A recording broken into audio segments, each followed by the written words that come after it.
My daughter threw my late wife's handwritten recipe book in the bin, calling our family's Christmas traditions unhealthy and outdated. She announced they were starting new ones. I just smiled and said, "That sounds lovely, dear." She'll find out just how lovely when she tries to access her trust fund next week, only to be told the annual password was the main ingredient in the pudding recipe she just discarded. Before we dive into this intense story, please take a moment to subscribe to the channel so you don't miss what happens next. We'd also love to know where you're all tuning in from. Let us know in the comments. The house felt cavernous this time of year, each echo a reminder of a silence that should have been filled with laughter. It had been 5 years since my wife, Alina, had passed, but the lead up to Christmas always hollowed me out anew. I was standing in the kitchen, the air thick with the scent of pine from the tree in the living room and the faint, phantom aroma of cinnamon and cloves I swore I could still smell from Christmases past. On the granite countertop lay the centerpiece of our holiday preparations, a worn, leather-bound book. Its pages were yellowed and softened with age, the corners curled from decades of use. It was Alina's grandmother's recipe book, filled with spidery, elegant script detailing the culinary heart of our family. My daughter Emily was due to arrive any minute with her new fiancé, Leo. At 28, Emily was a whirlwind of modern energy. She'd found her niche as a social media influencer, a world of curated images and fleeting trends that felt a million miles away from the steadfast traditions I held dear. I'd only met Leo twice before. He was a wellness and lifestyle coach, a title so nebulously impressive that it set my teeth on edge. He was all sleek hair, tight shirts, and a vocabulary peppered with words like synergy, optimization, and authenticity. He seemed to have an opinion on everything, delivered with a serene smile that didn't quite reach his eyes. The doorbell chimed, pulling me from my reverie. I smoothed down my sweater and went to greet them. Emily swept in, all smiles and bright energy, planting a quick kiss on my cheek. "Dad, the house looks amazing, so festive." Leo followed, carrying a sleek, minimalist suitcase that looked out of place against the backdrop of my comfortable, slightly worn furniture. "Mark," he said, extending a hand. His grip was firm, practiced. "Great to see you. Love what you've done with the place. Very classic." I couldn't miss the subtle emphasis, the faintest hint of condescension that suggested classic was a synonym for old.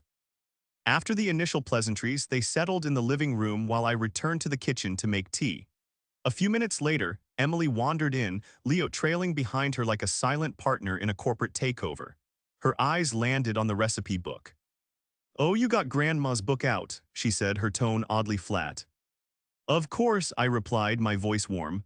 "I was just about to start prepping for the Christmas pudding. Can't have Christmas without it." Leo picked it up, handling the delicate book with a clinical detachment, as if it were a strange artifact. He flipped through a few pages, his brow furrowed slightly. "Interesting," he murmured. "Lots of butter, sugar, refined flour, lard." He said the word lard as if it were a profanity. "You know, Mark, modern nutritional science has come a long way. These kinds of foods are loaded with inflammatory agents." I felt a familiar, protective bristle. "It's a tradition, Leo. It's about more than nutrition." Emily, who had once spent hours in this very kitchen helping her mother dust flour and shape dough, now sided with him. She placed a hand on his arm, looking at me with an expression of gentle pity. "Dad, that's what Leo and I have been talking about. We think it's time for some new traditions. Healthier ones, ones that align with our lifestyle." I held my tongue, forcing a neutral expression. "What did you have in mind?" Leo smiled, stepping forward. "We were thinking of a gluten-free, plant-based Christmas dinner, maybe a raw cacao and avocado mousse for dessert instead of this." He gestured vaguely at the book. "It's about evolving, creating traditions that serve our well-being." Before I could formulate a response, Emily did something that stopped the air in my lungs. She picked up the recipe book, her mother's book, her grandmother's book, a tangible piece of our family's soul, and walked over to the rubbish bin tucked into the corner of the kitchen. "We've decided your traditional Christmas recipes are a bit unhealthy and outdated," she informed me, her voice imbued with a newfound, chilling authority. "We're starting new, healthier traditions." And with a flick of her wrist, she dropped it in. The book landed with a soft, final thud against the plastic liner. The world seemed to tilt on its axis. Ever. Why joyful memory associated with that book? Alina's flour-dusted hands, Emily's childhood giggles, the warm scent of baking filling the house flashed before my eyes. The disrespect was so profound, so carelessly cruel, it was like a physical blow. A hot, angry retort rose in my throat, a speech about legacy, love, and memory. I wanted to yell, to pull the book from the bin and demand she understand what she had just done. But then I saw it, the smug, triumphant look on Leo's face and the desperate, seeking approval in my daughter's eyes. This wasn't just about recipes, this was a coup. And in that moment, another, colder part of my mind took over. As a retired investment banker, I knew a thing or two about leverage. I knew about long-term strategies and the quiet power of holding the most valuable asset. I took a slow breath and looked at my daughter, a calm, gentle smile spreading across my face. "That sounds lovely, dear," I said, my voice even. The betrayal was worse than any diagnosis, any market crash, any loss I had ever endured, because it came from the one person I thought would always understand. And in their ignorance, they had forgotten one crucial thing. The rest of the evening passed in a haze of surreal civility. I played the part of the agreeable, perhaps slightly befuddled older father. I listened intently as Leo outlined their vision for a mindful Christmas, which seemed to involve a lot of kale salads and quinoa-stuffed bell peppers. I nodded and smiled, offering phrases like, "How innovative," and "You two have certainly put a lot of thought into this." Inside, a storm was raging. Every time my gaze drifted to the corner of the kitchen, I could feel the presence of the discarded book like a physical weight. It was more than just paper and ink. It was Alina's handwriting, her notes in the margins, the faint, buttery stain on the page for her famous shortbread. It was a testament to a love that was steadfast and real, a stark contrast to the performative, trendy affection Leo seemed to be selling my daughter. Emily, for her part, seemed buoyed by my easy acceptance. She was bubbly and affectionate, likely relieved to have avoided the argument she had probably anticipated. She didn't understand that my silence was not surrender. It was the quiet before a carefully calculated move. As they spoke of their plans, their future, their new house, I let them talk. They were so busy mapping out their perfect, optimized life that they failed to see the foundational crack they had just created. The next morning, the tension was more palpable. I was sipping my coffee at the breakfast table when they came down, dressed in matching athletic wear. "Morning, Dad. We were just thinking of going for a run to get the blood flowing," Emily said brightly. "Good for you," I said, gesturing to the coffee pot. Leo poured himself a cup of black coffee and surveyed the kitchen. "You've got a great space here, Mark," he said, his eyes scanning the room with an appraiser's glint. "Good bones. With a full renovation, you could really maximize the property value.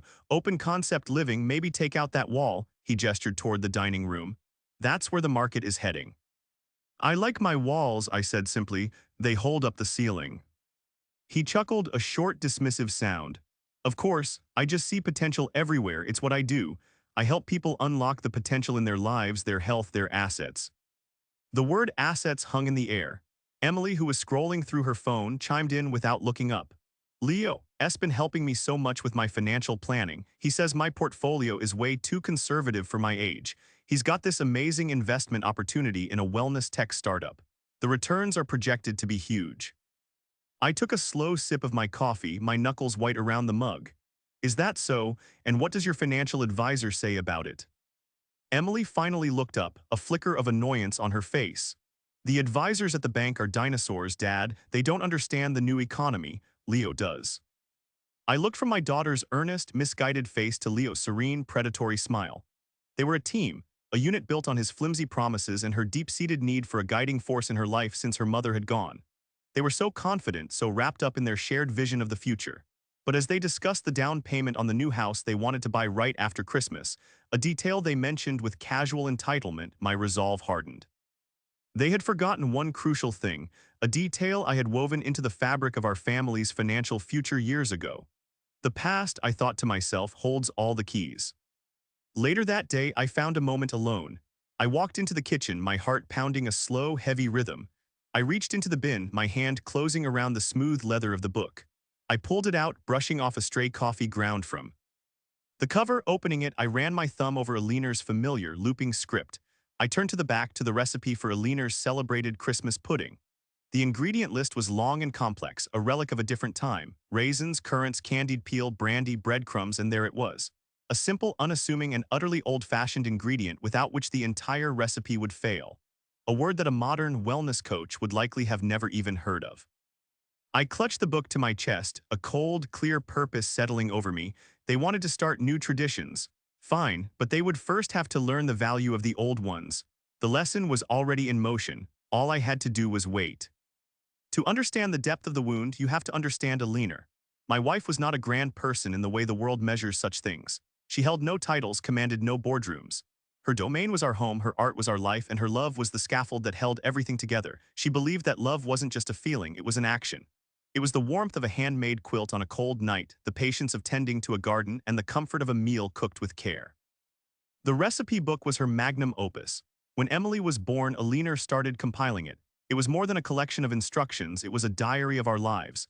Next to the recipe for my birthday cake she'd written for Mark's 30th, he said it was the best he'd ever had. I think he says that every year. Beside the instructions for the chicken soup we made whenever one of us was ill, there was a note. Emily's first cold, poor thing, this always helps. When Alina got sick, the cooking slowed, but the writing didn't. In her final year, knowing her time was short, she'd sat with me, her hands frail but her writing still steady, and added the last few entries. Her final gift to Emily wasn't jewelry or money, it was this book. So she'll always know how to feel at home, she'd whispered to me, her voice thin as parchment. So she'll always have a piece of us. And Emily had thrown it in the bins. This was why Leo's influence felt like such a violation. He wasn't just changing my daughter's diet, he was systematically erasing her history. He was a master of polished surfaces and empty rhetoric. Everything about him was curated, from his impossibly white teeth to his carefully constructed vocabulary. He spoke of living an authentic life, yet nothing about him felt genuine. His profession as a wellness and lifestyle coach was the perfect cover. It required no credentials, no board certifications, only the power of persuasion. He was selling an idea of a better self, and my daughter was his most devoted customer. Over the next couple of days, I watched him operate. His tactics were subtle but insidious. He would praise Emily for the smallest things that aligned with his worldview and offer gentle, backhanded criticisms of anything that smacked of her old life, our life. "You have such a natural eye for minimalist aesthetics, Em," he'd say as she rearranged the living room throw pillows. A moment later, he'd glance at the family photos on the mantelpiece. "It's a bold choice to have so many frames, very sentimental." He also began to probe, his questions about my finances disguised as casual curiosity. We were sitting by the fire one evening, the glow casting long shadows across the room. "Mark, you must have done incredibly well for yourself to retire at your age," he began, his tone a mix of admiration and inquiry. "Investment banking in the 90s must have been a wild ride." "It had its moments," I said noncommittally. "I'm always fascinated by how people build and maintain legacy wealth," he continued, leaning forward. "The strategies involved. Emily mentioned she has a trust fund. That was very forward-thinking of you, setting her up like that." "I wanted her to be secure," I replied, my eyes fixed on the dancing flames. Of course, security is paramount," he said smoothly. "But some of these old trusts, the structures can be so rigid, can't they? We were looking at a house, a really incredible property, and a significant down payment would put us in a much stronger negotiating position. We're hoping to access some of the principal from her fund for that. It's a smart investment in our future." His words were like a spider spinning a web. He wasn't asking for permission. He was informing me of a decision already made, cloaking his greed in the language of sound financial strategy. He saw my family's legacy not as a history to be cherished, but as a resource to be exploited. He was a predator who had found a way to convince his prey that he was her savior. Emily, sitting beside him, nodded eagerly. "It's an amazing opportunity, Dad. The market is hot right now. It would be foolish to wait." I looked at my daughter, her face illuminated by the firelight, and saw a stranger. A girl who had cried when her pet goldfish died, the teenager who had filled this house with her laughter and her music, was gone. In her place was a woman parroting the hollow ambitions of a man who saw her and her family as nothing more than a stepping stone. He wasn't just a bad influence, he was a clear and present danger to her future. He thought my traditions were outdated. He was about to find out just how relevant they still were. The morning of December 23rd was cold and clear.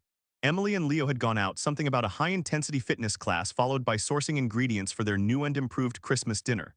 The silence they left behind was a relief. It gave me the space I needed to shift from passive observer to active strategist. My grief and anger had cooled into a hard, dense resolve.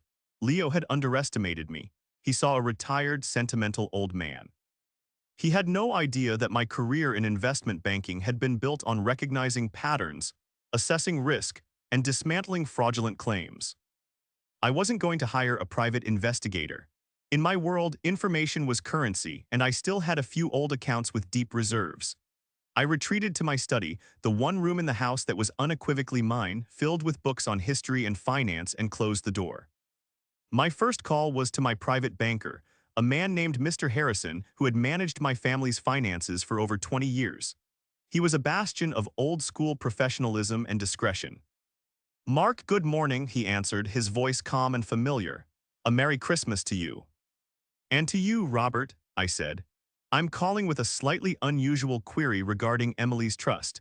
I just want to confirm that all the annual security protocols are still firmly in place." There was a brief pause. "Of course," Harrison said, "the Alina Grace Trust is as secure as ever. The annual password reset occurred on the 1st of the month as scheduled. Has Emily forgotten the retrieval process?" "You could say that," I replied dryly. "She's misplaced the key, so to speak. Can you confirm for my records what this year's active password is?" I heard the soft clicking of a keyboard. "Certainly. Let me see, as per your standing instructions, the password is the primary traditional ingredient from the designated recipe in Mrs. Alina's book. This year's recipe was the Christmas pudding. The password is suet. Excellent, and there is absolutely no other way to access the principal before the next reset. No override from you or me." "None whatsoever, Mark. You were very clear when you set it up. You called it a test of memory and respect. The protocol is ironclad. Without that specific password, the account is locked until next December. It was your insurance against what you called frivolous and forgetful times." A grim smile touched my lips. "Thank you, Robert. That's all I needed to know." My next call was more delicate. I dialed the direct line of a young man named David, a sharp-witted analyst at my old firm whom I had mentored years ago. "David, it's Mark here." "Mark, sir, it's an honor. I was just talking about that convertible bond strategy you pioneered the other day. What can I do for you?" "I have a personal favor to ask, David. It requires the utmost discretion." I gave him the details: a man named Leo, approximately 32, working as a self-proclaimed wellness and lifestyle coach. I asked him to do a deep dive: credit history, business filings, legal records, anything he could find in the databases the firm used for due diligence. "I have a feeling his lifestyle might be funded by less than stable means," I explained. "Treat it as you would a high-risk, potentially fraudulent startup." "Consider it done, Mark," David said, his voice dropping to a more serious tone. "I'll be in touch as soon as I have something concrete." Hanging up the phone, I felt a sense of control I hadn't felt since they arrived. I was no longer just a grieving father watching his daughter drift away. I was a banker protecting an asset, and my most valuable asset was my daughter's well-being. I leaned back in my leather chair, the scent of old books and wood polish a comforting presence. Leo and Emily were out buying organic kale and activated charcoal. They were building a future on a foundation of buzzwords and hollow promises. Meanwhile, I was quietly excavating the past, and I had a strong suspicion that the truth I was about to unearth would be far from healthy or wholesome. The trap was set.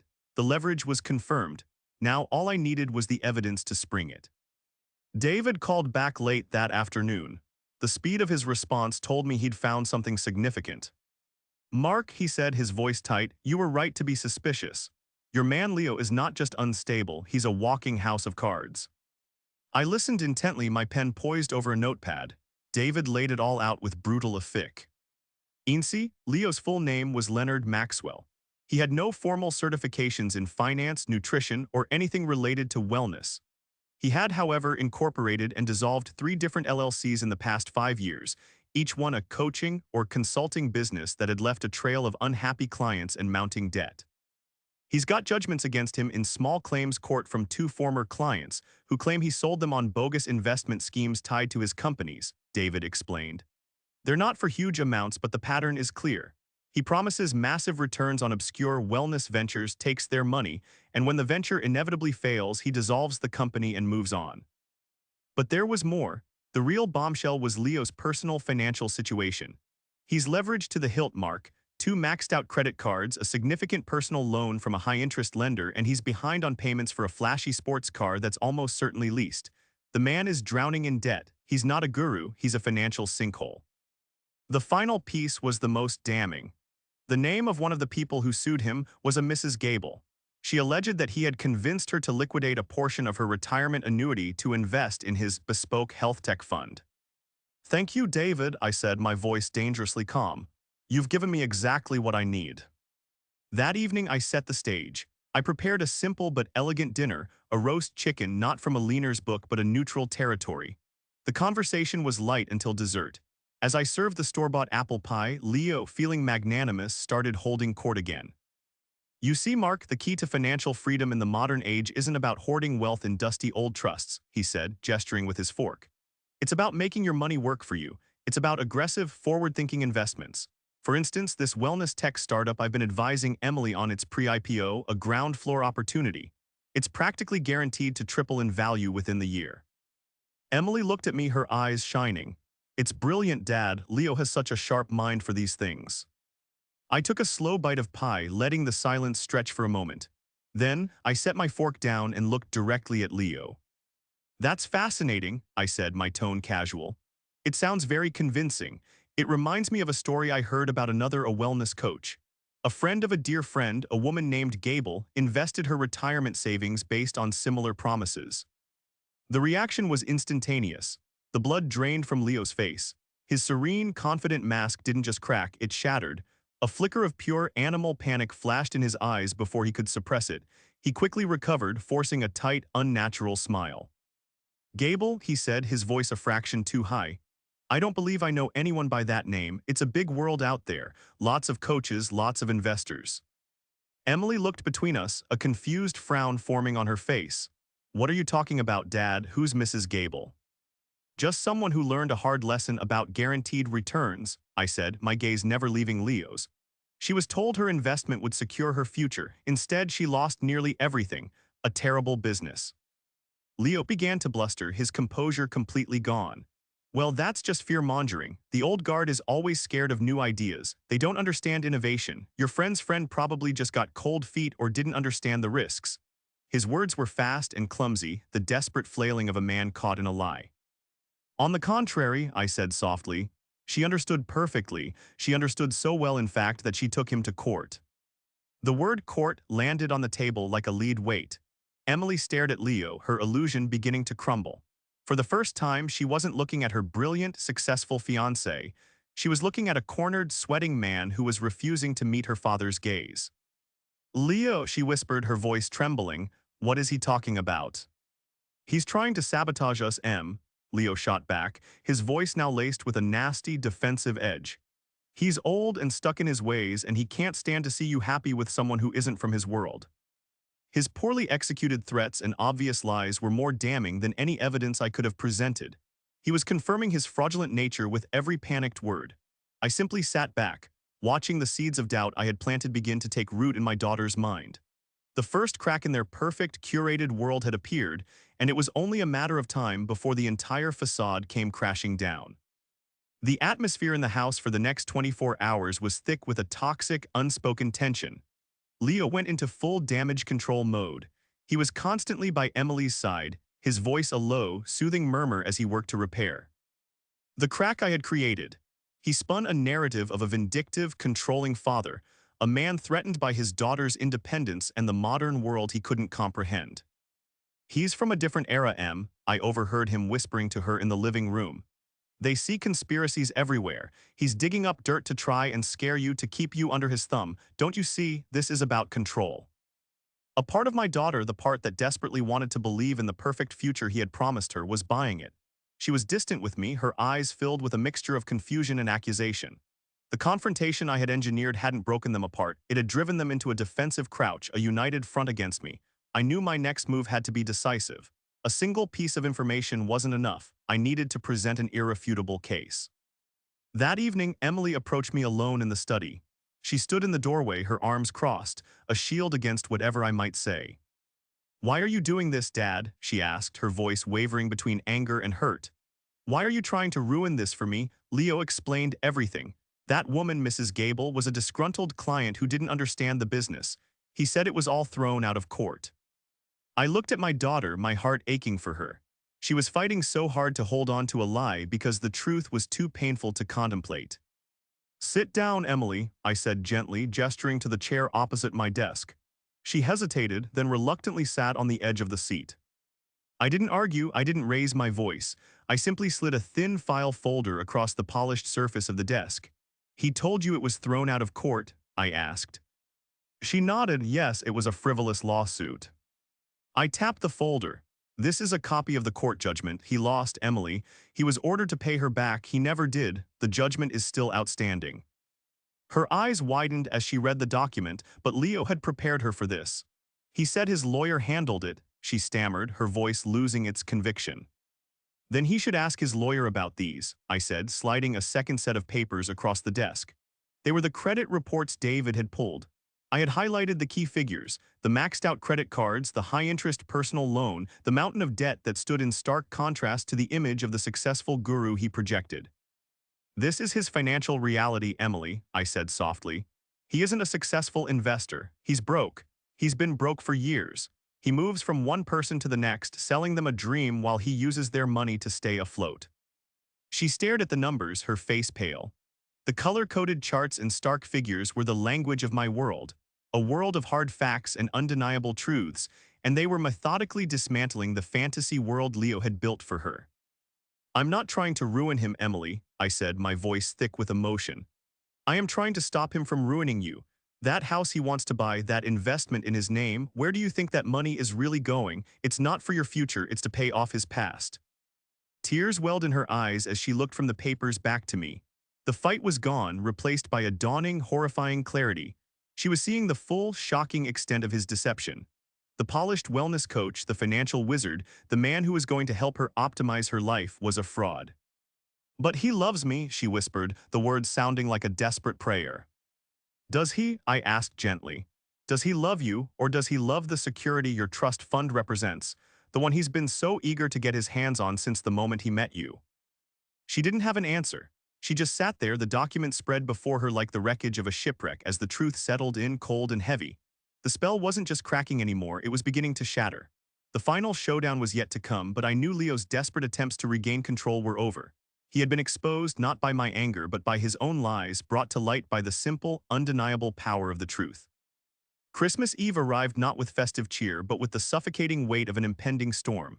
Emily was a ghost, moving through the house in a silent daze, her conversations with Leo strained and clipped. Leo, for his part, was putting on a masterclass in denial, acting as if nothing had happened, his charm turned up to an almost manic degree. He was a man playing the last hand of a game he had already lost, hoping a good bluff would save him. I had invited my sister, Carol, and her husband, Tom, for dinner. They were family. They had known a leaner. They had watched Emily grow up. Their presence was a quiet reinforcement of the legacy that Leo and Emily had so casually dismissed. Dinner was an exercise in extreme tension. Leo dominated the conversation, king loudly about his plans for the new year, the growth of his brand, the importance of cutting ties with negative energy. It was a thinly veiled jab at me, and everyone at the table knew it. Emily sat beside him, picking at her food, her eyes downcast. Finally, as the meal wound down, Leo raised his glass. I'd like to propose a toast, he announced, a broad, false smile plastered on his face. To new beginnings, to the future, and to the incredible new home that Emily and I will be buying next week as soon as the banks open, a home where we can build our own traditions. Carol and Tom offered polite, hesitant congratulations. Emily managed a weak smile. This was my moment. I stood up, raising my own glass. To new beginnings, I agreed, my voice calm and steady. My eyes met Emily's across the table. A wonderful sentiment. But as a man who spent his life in finance, I know that every new beginning, every major investment requires capital. Leo's smile tightened. We have that covered, Mark. I'm sure you believe you do, I said. You've been very interested in Emily's trust fund since you arrived. You see it as a launchpad for the future you've planned. I paused, letting the weight of my words settle. But to access that future, Emily, you need a key from the past. You need the password. The color drained from Emily's face. She knew where this was going. Leo, however, looked confused. Password? It's a bank transfer. We'll just call them on Tuesday and have them wire the funds. It's not that simple, I said, turning my full attention to my daughter. Her gaze was locked on mine, a silent plea in her eyes. Emily, do you remember when you were little, we used to play memory games? Your mother and I wanted you to understand that memory is important, that our history matters. That's why I set up the trust the way I did. I looked around the table, at my sister, at my brother-in-law, and finally back at Emily. The password to access the funds changes every single year. And the password, Emily, is always a word taken from your grandmother's recipe book, the book you threw in the bin. A collective gasp went through the room. Carol's hand flew to her mouth. Tom stared, aghast. Leo looked utterly bewildered, the concept so alien to his world of digital access and quick transactions that he couldn't process it. That's ridiculous, he stammered. Is it? I countered. I thought it was a rather poignant way to ensure my daughter never forgot where she came from. I looked directly at Emily, my voice softening but carrying a clear, final challenge. So tell us, Emily, to secure the down payment for your new life, what was the main ingredient in your mother's celebrated Christmas pudding? The silence was absolute. Emily's face crumpled. The public nature of the question, the inescapable link between her disrespect and her current predicament, was a blow she could not deflect. She couldn't look at me. She couldn't look at her aunt and uncle. She could only stare at her plate as tears began to stream down her cheeks. Leo, finally understanding the checkmate he was in, snapped. His carefully constructed facade of wellness and serenity evaporated, revealing the raw, ugly greed beneath. This is insane, he spat, his voice rising to a shout. What kind of stupid manipulative game is this? A password from a dusty old book. We're talking about hundreds of thousands of dollars and you've locked it behind some senile piece of trivia. The word senile hung in the air, venomous and unforgivable. That was the moment the spell was truly broken. Emily's head shot up, her expression transformed from shame to fury. She turned to Leo, her voice low and trembling with rage. That dusty old book was my mother's, she said, her words like chips of ice. And that senile trivia is my family, my history, the one you told me to throw away. She stood up, her chair scraping harshly against the floor. Her eyes, so recently filled with tears, were now blazing with a clarity I hadn't seen in years. Get out, she said. Leo stared at her flabbergasted. What? Emily, don't be ridiculous, he's turning you against me. No, she said, her voice ringing with newfound strength. He's not, you did this yourself. She pointed toward the door. Get out of my father's house, now. He opened his mouth to argue, but seeing the united, unyielding faces of my family staring back at him, he seemed to shrink. With a final, hateful glare at me, he grabbed his coat and stormed out of the house, slamming the front door behind him. The sound echoed through the quiet room, a final, percussive end to his reign of influence. The showdown was over. My daughter was free. Christmas Day dawned quiet and somber. The storm had passed, leaving behind the wreckage. There were no presents exchanged, no festive music playing. There was only the heavy, shared silence of a family piecing itself back together. I found Emily's eyes. In the kitchen, sometime during the night, she had retrieved the recipe book from the bin. It sat on the counter, a few pages slightly damp and wrinkled, a visible scar of her transgression. She was tracing the script of the Christmas pudding recipe with her finger, her shoulders shaking with silent sobs. I came and stood beside her, placing a hand gently on her back. She didn't flinch. She leaned into my touch, and the silent sobs turned into deep, shuddering cries of grief and remorse. I'm so sorry, Dad, she wept, her voice muffled. I'm so sorry for the book, for Mom, for everything. I know, I said softly, my own eyes stinging. I know you are. We stood there for a long time, the kitchen filled only with the sound of her crying. It was a necessary cleansing, a washing away of the ignorance and influence that had clouded her judgment. When her tears subsided, she looked up at me, her face blotchy but her eyes clear. He was just using me, she said, the realization still raw. All that talk about our future, it was never about us. It was about the money. Greed makes people do ugly things, Emily, I said. But it didn't win, you saw the truth, that's what matters. She looked down at the book again, her finger rested on the key ingredient. Suet, she whispered, reading the word aloud. It sounded foreign on her tongue. I don't even know what that is. It's a type of hard fat, I explained. Old-fashioned, not very healthy, I suppose, but it's what makes the pudding rich and moist. It's what holds it together. I looked at her pointedly. Some traditions seem outdated, but they have a purpose we don't always see at first glance. She understood. A few days later, after the quietest Christmas I could remember, Emily made 2 phone calls. The first was to the bank. She spoke to Mr. Harrison, her voice steady and mature. She gave him the password, Suet, and confirmed her identity. The funds were now accessible to her. Her second call was to a specialist in restoring old books. She carefully packaged Aliner's book and sent it away to be professionally cleaned and preserved, an act of penance and love. The house Leo had picked out was forgotten. The high-risk investment was abandoned. Instead, Emily sat down with me and Mr. Harrison and for the first time in her life took a genuine interest in her own financial future. She learned about diversified portfolios, long-term growth, and the difference between smart investment and reckless gambling. She didn't touch the principle of the trust. She decided to let it grow, a legacy for her own future children should she have them. She used some of the interest to pay for the book restoration and to take a course in financial literacy. The rest she left untouched. Months later, the restored recipe book arrived. It was beautiful. The pages were clean, the leather cover treated and supple, the ink of Aliner's handwriting now protected for generations to come.